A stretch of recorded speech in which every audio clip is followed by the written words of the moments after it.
Hey everyone, this is including 4th grade and OV, and to all of the other kids that could be listening or paying attention to these new videos. So for everyone else, I'm Miss Dunne, and I said last week that I wanted to start a chapter book, and this was one that I've been wanting to start since it just came out a couple weeks ago, but just, school wasn't there, so I wanted to read If We Were Giants, and it's by Dave Matthews and Colette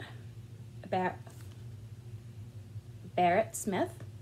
As my students know, I'm a really big Dave Matthews fan, so I was really excited to read this and to know about it, and to know that it was taking place for students, for elementary school students, for a read aloud. I just thought it was really wonderful. So on the cover, it says little voices can have a huge impact, and we will start. So part 1, the volcano. Only a few people were ever allowed to venture past the borders of Zedu. 10-year-old Kira was one of them. She should have been constantly aware that this was a great and serious responsibility. She should have remained on high alert for the many dangers. She should have made careful note of everything she saw and heard to bring knowledge back to her people. But mostly, she liked to chase squirrels. Every square inch of the limited space back in Zedu was claimed for something useful: crop terraces, or thatched huts, or grazing plots for livestock. But here on the outside, Kira loved how the whole world could just relax and stretch itself right out.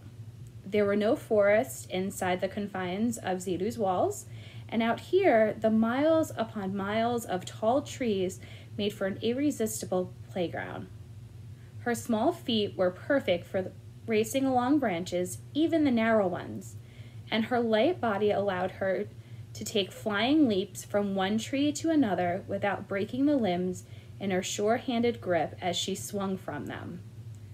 And there were squirrels. So many squirrels. It was Kira's goal to capture one and bring it home to show Tico, mostly because he shook his head when she described the cutest creature she had ever seen. As much as her little brother loved hearing her stories about the outside, she could tell he didn't believe half of them. The squirrel she was after made a big mistake after leading Kira up 100 feet. Had it kept climbing, she might have eventually given up, but the creature suddenly shifted and changed course, apparently thinking it would have been a better chance of escape to the ground, and it started scrambling down the tree trunk. Kira, red-faced and panting after the long chase, suddenly had the advantage. Going down was much easier than climbing up. With a fearlessness that had always inspired envy in her brother and horror in her mother, Kira hopped from branch to branch, scarcely balancing on one foot before pounding to the next limb. More like controlled falling than climbing down. So she was ready on firm footing when the squirrel came blindly barreling down the tree trunk. Kira waited, and then suddenly lunged. She came away with 2 handfuls of squirming fur. Aha! Finally got one. She wasn't sure who was more surprised, she or the squirrel. But as she watched it scramble its tiny paws against her hands and frantically turn its head this way and that, she suddenly felt pity for it. After all, squirrels enjoyed running free from these glorious trees as much as she did. Kira tilted her head and studied the creature. So what do you think I should do with you? The squirrel stopped squirming, looked right at her, and unleashed a stream of chittering. You sound like Maha when she's mad, Kira said, smiling. This observation didn't sit well with the creature. It started thrashing around even more in its frenzied attempt to escape. Kira held it in a gentle but firm grip then carefully removed one hand from the squirrel and felt the pouch tied to her waist.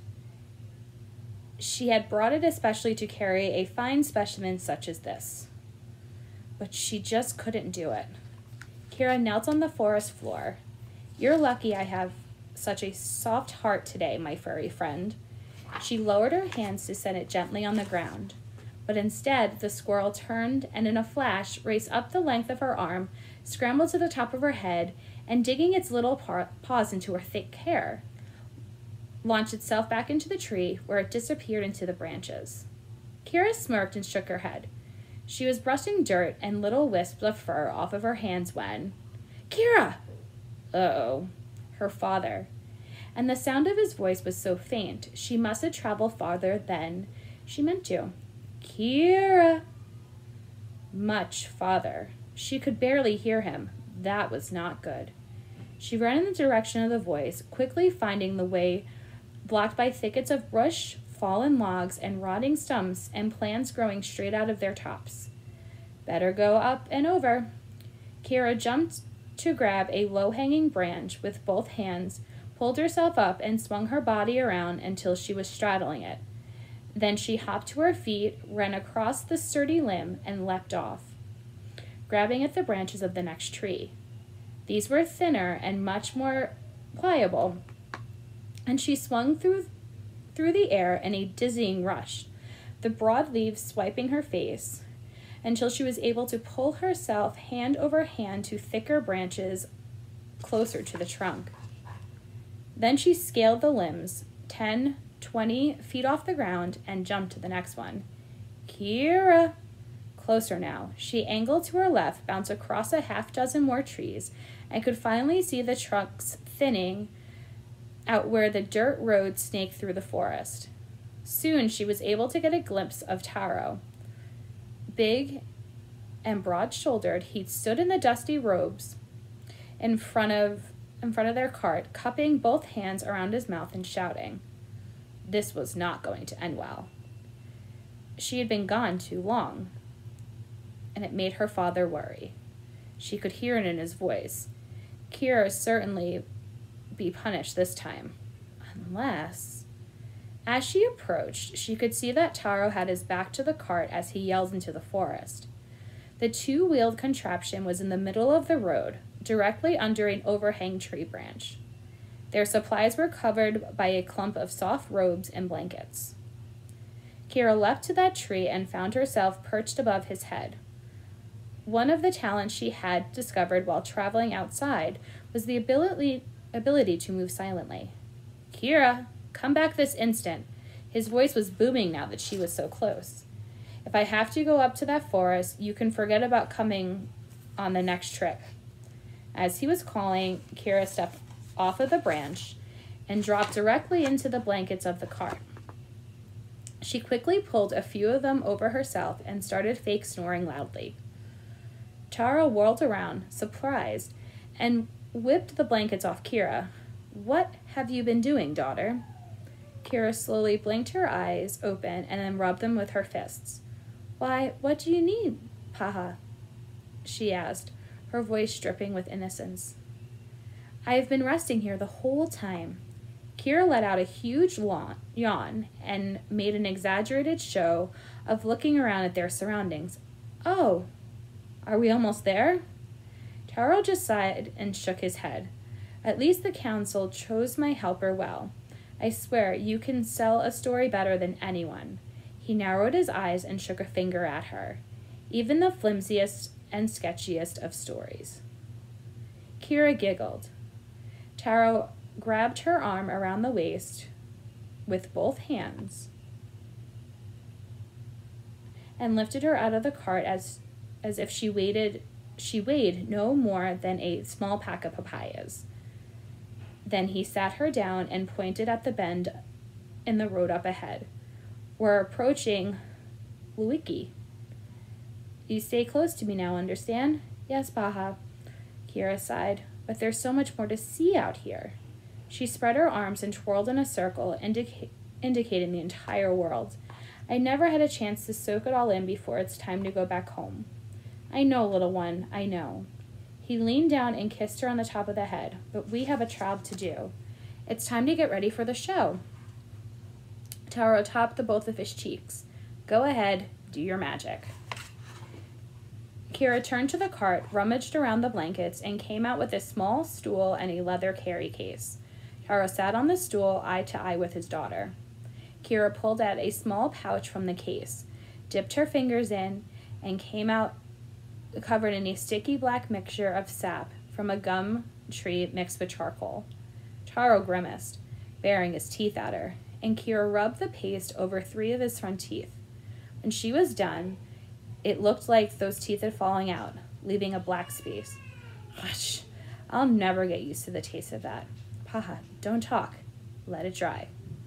He nodded obediently. After that, she pulled out a battered eye patch and slipped it over Taro's head, settling in the shabby fabric in place over his right eye. Next, she dipped into another pouch filled with ashes, mixed with a bit of water and powdered milk, and Kira ran her fingers over Taro's head, giving him black curls in a series of mangy gray streaks. She followed this up by grabbing a handful of hay and wedging some of the stalks into his mane, then rubbing her hands in the dirt before smudging them across her father's brown cheeks. The final touch was to grab a lumpy pillow and a dark threadbare cloak.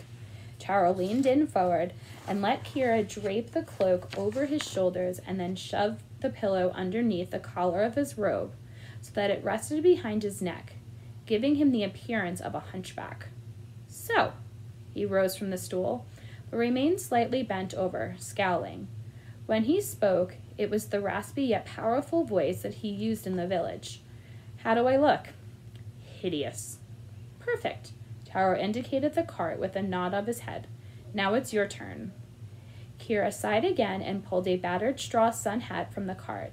She tied up her long, curly dark hair with a bit of string, and then pushed it all the way inside the hat and set it on her head. Afterwards, she slipped an oversized cloak and rubbed some of the dirt on her old face, too. Taro tilted his head to study his daughter, then tsk at her. What's wrong? You're becoming too pretty to pull this off. Pa, quit teasing. It'll be fine. I'm not teasing. You are growing into a beautiful and intelligent young woman, Kira. Taro rubbed his chin as he studied her. But we're stuck in this for today, and the show will start soon. You remember how to act, yes? Of course, Kira rolled her eyes. Like Tico, grunt a lot, use very small words, breathe loudly while never quite closing my mouth, and constantly scratch at myself in unseemly places. Taro laughed but wagged his finger at her. Okay, no more jokes, and I mean it. Time to go over the rules. Again? Kira could do this routine in her sleep. Yes, again. What is your name? Kala. And what is the one thing we never ever do? Taro's voice was somber. Answer any questions about our real home, such as where it is, how long it would take to get there, what direction it is in, what it's like to be there, and how many people live there. Taro smiled. That's my daughter. No, you can't say that, Paha. I'm your son, Kala. Kira scratched herself in an unseemly place for emphasis. Taro chuckled. Point taken. Let's get moving. He reached into the cart for his cane and started to make his way down the dirt road, hunched over and favoring one leg. Kira backed herself in between the cart's 2 long handles, picked them up off the ground, and placed them on her shoulders. Then she grunted with the effort of pulling it behind her. Even burdened as she was now, Kira was able to keep her head up and take in the surroundings as she followed Taro down the road.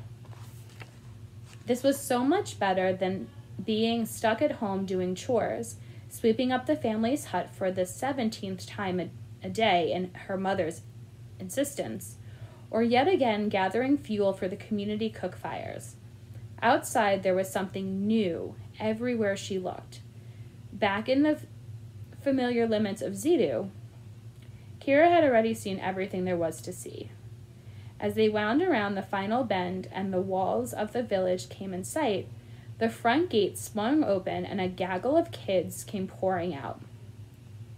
Kira watched them as they rushed up the road. Kids she had never met, many of them her own age. They had stories she hadn't heard 100 times before, new games she never had played, and ate food that she had never tasted. But, just like always, these kids didn't have eyes for her.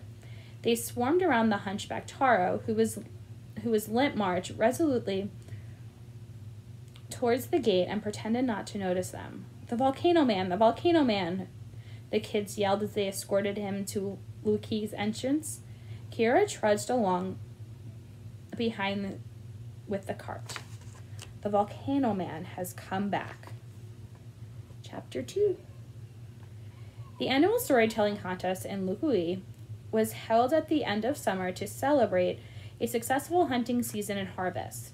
The hard work of collecting food was done, and the whole village took a break before the labor of salting meat, preserving fruit, and storing again for the winter has begun. As everyone congregated to the huge common area in the center of the village, more people than Kira had ever seen in one spot. She watched vendors push their way through the crowd, peddling roasted meat on sticks and bags of honey nuts. Parents bounced toddlers on their knees, while clusters of friends drank deeply from wooden cups. Children close to Kira's age marked the perimeter of the Storytellers circle, crammed shoulder to shoulder in the front row, leaning forward in eager anticipation. Kira watched from her vantage point at the rear of the crowd, where she had made a perch by piling up blankets in the cart so she could see over the heads of grown-ups. Taro was off preparing for the contest, and there was absolutely no need for him to know that Kira was working her way through a third bag of delicious nuts. She sighed as she watched the huddled children jostling one another to get the position with the best view. Kira wanted so badly to get right down to their jumbled ranks and join in the conversations, but she was under strict orders. When she and Taro had encountered people outside, it was her job to be forgettable, not to make friends. The only bad part of being her paha's helper was that she had to hide everything that made her Kira in order to be Kala, the Volcano Man's right hand. She didn't even like Kala. He was dull and unimaginative and kept to himself, while Kira wanted to laugh and explore and connect. Kira sighed again. Someday Taro will trust her to keep the secrets of the Zidu. She just wanted that someday to hurry up and get here. At last, the waiting for the celebration was almost done. As dusk settled over the village, one of the elders waded through the mob and stepped into the storyteller circle carrying a torch. He bent over and touched in the dry leaves and logs piled in the fire pit. Soon the faces of the children in the front row were glowing in the light of the dancing flames as the first storyteller entered the circle and began. As this was the fourth contest in the many villages that Kira had witnessed, she knew how it worked. The schedule was rigged so that the beginner tail spinners went first, and each person who had come after had more experience, so the stories got better and better as the night wore on. As they all came from the neighboring village, the accents varied a bit, but some of the words, especially slang, were unfamiliar due to regional dialects. But she could mostly follow everything that everyone was saying. Besides, as her father had told her many times, it's not what you say, but how you say it that really matters. As Kira sat atop the cart and munched on her snacks, she heard tales of romance and adventure and exploring. There were stories about traveling priestesses and talking animals and giant warriors and ships that could rise up from the ocean and sail upon the stars. And always, save for the grand finale, was the Volcano Man. Kira felt a familiar surge of pride as she watched her father make the way to the center of the circle, but also a bundle of nerves buzzing in her stomach. Because someday that would be better down there, and with every stranger's eye trained on her expectantly. The crowd went completely quiet as Taro stood in the center of the circle. He turned slowly, his good eye boring into the mob, letting the silence stretch out until Kira thought she was going to burst. Finally, she began by tapping his case on the ground, softly at first, then more and more insistently. Underneath your feet, he rasped. Right now, beneath this very village, there lives an army of angry fire demons. Taro traced a circle around the perimeter of the storytelling space, rhythmically thumping his cane just a few inches from the wide-eyed kids in the front row. It is in the demon's nature to burn, to consume, to destroy. Anything they could get their hands on becomes a charred and black nothing. Your beautiful home, your most cherished possessions? Taro leaned forward, scowling, and stage whispered into the face of a young girl, even your loved ones. Taro resumed his pacing. And they can hear you down there, you know. Oh, aye, they can hear you very well. The pounding of your footsteps keeps them constantly awake and agitated, fueling their rage. So you would do well to remember this. Every time you bounce a ball, or play a game of tag, or enjoy yourself at a village dance, you are only stoking the demon's unquenchable desire for vengeance. Trust me, the good people of Lukui, each one of those demons would like nothing better to escape from their underground prison. Taro crept closer to the crowd and take their red-hot claws. Closer now. And grab you. Here Taro lunged at the nearest boy in the front row, thumping him in his chest with that cane. The boy screamed and scrambled backwards to the laughter and jeers of his surrounding friends. Taro fixed one of those giggling youngsters with a stare. Then they will drag you underground and slowly roast you alive. The boy's smirk faded as the flickering shadows played across Taro's scowling face. Baha then lunged into the backstory of these hideous creatures, how they used to be a proud race who lived above ground, just like the people of this very village. But they displeased the gods so much with their greedy and violent ways that they turned into fire demons and trapped underground for thousands of years. But Kira was only half listening to this part, which she knew by heart. Instead, she studied the faces of the villagers. She loved how everyone, not just the kids, but also the adults throughout the crowd, reacted to Taro's words. Glancing uneasy at the ground, eyes growing wide, sharing a meaningful look with their neighbor, gasping in surprise. Taro had all of them in an invisible leash and was leading them right where he wanted them to go, just like always. When Taro bent down to scoop a handful of dirt, she started paying attention to him again. Her favorite part was coming up. And so, at the end of the day, what is protecting any of us? Taro looked at his fist, where he was letting the dust sift through his fingers to blow away on the breeze. A few feet of dirt. Just a thin crust between you and the legion of powerful supernatural creatures that want nothing more to destroy you and everyone you know. Taro was quiet for several moments, letting that threat sink in. When he spoke again, it was nearly a whisper, and the entire village had to lean in to hear. But there are certain places, my friends, places too frightening to even think about, places where the fire demons are able to escape their underground prison and come out into the light of day. Taro fell silent once again, and Kira could hear the word as it passed through the crowd in hushed tones. Volcanoes. I had traveled far, and I have seen these spaces where the fire demons have beaten so hard against the roof of their prison that great cracks in the land have opened right up. Taro shook his head sadly.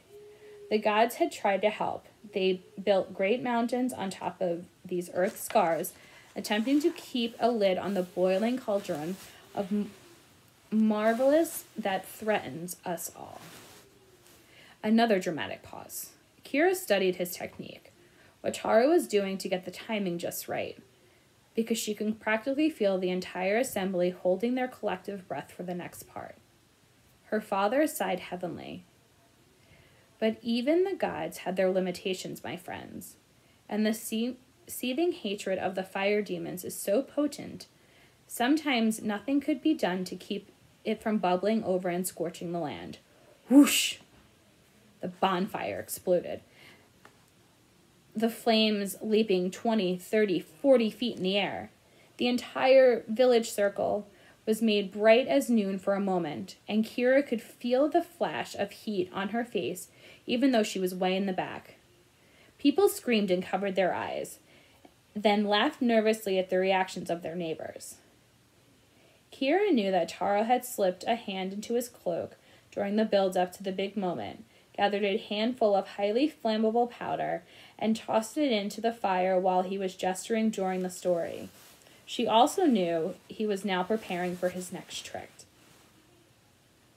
What happens then is more destructive than anything you have ever seen. Nay, anything you have ever imagined. For the chaos of the underworld is unleashed. Nothing can stand in its path. Why, the heat gets so intense. Taro paused and snatched up a smallish rock from the ground. The heat gets so intense, the very stones of the land melt and form puddles. As he was saying this, Taro's closed fist over the rock. A thick goo dripped through his fingers and splattered on the ground. The crowd gasped. Kira grinned. While the exploding bonfire was bigger and showier, she appreciated the melt and rock trick one